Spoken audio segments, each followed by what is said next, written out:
بسم اللہ الرحمن الرحیم نحمدہ ونصلی علی رسولہ الکریم اما بعد۔ محترم ناظرین کرام،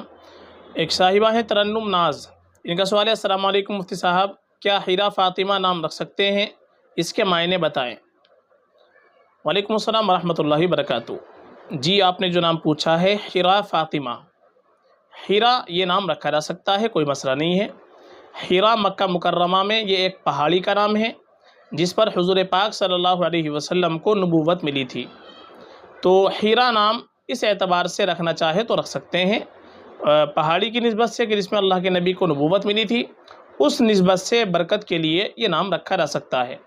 تو حیرہ کے ساتھ فاطمہ یہ تو اور بھی مبارک ہے، چونکہ فاطمہ اللہ کے نبی صلی اللہ علیہ وسلم کی سب سے چھوٹی بیٹی آپ کی لخت جگر کا نام گزرا ہے، تو حیرہ فاطمہ ملا کر کے نام رکھا جا سکتا ہے۔ اور حیرہ کے جو معنی جامعہ اسلامیہ بنول ٹاؤن پہ دے رکھے ہیں، غصہ ہونا، معنی تو اس کے غصہ ہونا دے رکھے ہیں، لیکن چونکہ یہ پہاڑی کا نام ہے اس اعتبار سے ہم کو معنی کی طرف توجہ نہیں دینی چاہیے، اس کی نسبت سے اگر ہم نام رکھ رہے ہیں تو اس میں کوئی مسئلہ نہیں ہے، رکھ سکتے ہیں۔ ہاں، زیادہ بہتر یہ ہے کہ ہم اپنے بچوں کا نام رکھیں، بچی کا نام رکھیں تو صحابیات کے ناموں پر،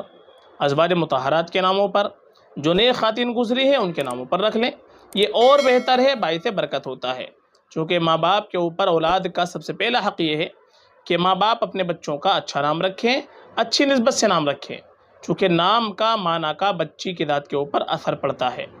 اس لیے ہم کو ہمیشہ اچھے نام کا انتخاب کرنا چاہیے، اور علماء سے تحقیق کرنے کے بعد ہی ہم کو اپنے بچے یا بچی کا نام رکھنا چاہیے